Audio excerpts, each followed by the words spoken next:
नमस्कार, आप देख रहे हैं भारत एक्सप्रेस। मैं हूं आपके साथ मानसी नेगी। जून का महीना खत्म होने वाला है और 1 जुलाई 2026 से कई बड़े वित्तीय नियम बदलने जा रहे हैं। इन बदलावों का सीधा असर आम लोगों की जेब और मासिक बजट पर पड़ सकता है। आधार कार्ड अपडेट से लेकर रेलवे क्रेडिट कार्ड, पासपोर्ट और कारों की कीमतों तक कई नए नियम लागू होने जा रहे हैं। आइए आपको विस्तार से समझाते हैं कि जुलाई से क्या क्या चीजें बदलने वाली है। पहला, आधार कार्ड अपडेट। अब आधार कार्ड अपडेट करना होगा और भी आसान। अब आधार कार्ड में ईमेल आईडी अपडेट करना पहले से कई ज़्यादा आसान होने वाला है। 1 जुलाई से लोग आधार ऐप के जरिए मुफ्त में अपनी ईमेल आईडी अपडेट कर सकेंगे। पहले इसके लिए 75 रुपये का शुल्क देना पड़ता था। ये सुविधा उन लोगों के लिए काफ़ी फायदेमंद होगी जो अपने आधार की जानकारी अपडेट करना चाहते हैं। दूसरा, रेलवे के नियम अब हो जाएंगे सख्त। भारतीय रेलवे में बिना टिकट यात्रा करने वालों के लिए ये बुरी खबर है।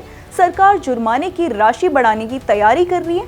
इसके अलावा रेलवे स्टेशनों और ट्रेनों में अनुशासन बनाए रखने के लिए भी नए सख्त नियम लागू किए जा सकते हैं। इससे यात्रियों को नियमों का अधिक ध्यान रखना होगा। तीसरा, एलपीजी और पीएनजी। एलपीजी और पीएनजी से जुड़े कई ज़्यादा नियम बदलने वाले हैं। जिन लोगों के पास एलपीजी और पीएनजी दोनों कनेक्शन है, उनकी पीएनजी में शिफ्ट होने की समय सीमा 30 जून तक दे दी गई है। अगर ऐसा नहीं किया गया तो सिलेंडर सप्लाई प्रभावित हो सकता है। हालांकि इस पर अभी अंतिम सरकारी घोषणा नहीं हुई है। इसके अलावा अंतर्राष्ट्रीय बाजारों में हालात अब सामान्य होते हुए नजर आ रहे हैं। उम्मीद की जा रही है कि घरेलू और कमर्शियल गैस सिलेंडर की कीमतों में कुछ राहत मिल सकती है।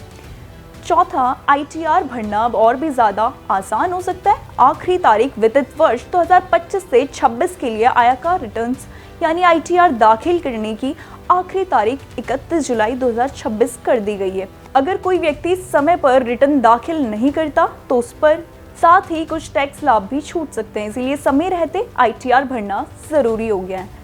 पांचवा, पासपोर्ट बनवाना अब महंगा हो गया है। 1 जुलाई से नया पासपोर्ट बनवाना या रिन्यू करने के लिए लोगों को पहले से कई ज़्यादा पैसे खर्च करने पड़ सकते हैं। विदेश मंत्रालय ने नॉर्मल और तत्काल दोनों प्रकार के पासपोर्टों की सर्विस फीस बढ़ाने का फैसला किया है। ऐसे में अगर आप जल्द पासपोर्ट बनवाने की योजना बना रहे हैं तो आपको बढ़ा हुआ शुल्क देना पड़ सकता है। अगला, क्रेडिट कार्ड धारकों के लिए नए नियम बदल दिए गए हैं। एसबीआई कार्ड ने कुछ चुनिंदा क्रेडिट कार्डों के लिए रिवॉर्ड पॉइंट के नियमों में बदलाव किया है। अब कई तरह के ट्रांजैक्शन पर रिवॉर्ड पॉइंट नहीं मिलेगा और पॉइंट कमाने की नई सीमा भी तय की गई है। वहीं एचडीएफसी की बात करें तो एचडीएफसी बैंक के क्रेडिट कार्ड धारकों को मुफ्त एयरपोर्ट लॉन्च सुविधा तभी मिलेगी जब उन्हें पिछले 3 महीने में कम से कम 60,000 रुपये खर्च किए गए हों। अगला, ईपीएफओ 3.0 की शुरुआत। सरकार जल्द ही ईपीएफओ 3.0 लॉन्च कर सकती है। इसके बाद निजी क्षेत्रों के कर्मचारी यूपीआई और एटीएम के जरिए अपना पीएफ पैसा निकाल सकेंगे। अगला, कार खरीदना हो सकता है महंगा। जुलाई से कई ऑटो कंपनियां अपनी कारों की कीमतें बढ़ाने जा रही है। जैसे कि किया मोटर्स अपनी गाड़ियों की कीमतों में करीब 2% की बढ़ोतरी करेगी, जबकि टाटा मोटर्स भी अपनी कुछ कारों को और इलेक्ट्रिक वाहनों की कीमतें बढ़ाने जाने की तैयारी कर रही है। तो ये साफ है कि 1 जुलाई 2026 से लागू होने वाले ये बदलाव आम लोगों की जेब पर असर डाल सकते हैं। इसीलिए नए नियमों की जानकारी रखना और समय रहते ही जरूरी काम निपटाना आपके लिए फायदेमंद साबित हो सकता है। इस खबर को लेकर आपकी क्या राय है, हमें कमेंट सेक्शन में जरूर बताएं। ऐसे ही तमाम अपडेट्स के लिए जुड़ी रहिए हमारे साथ। देखते रहिए भारत एक्सप्रेस।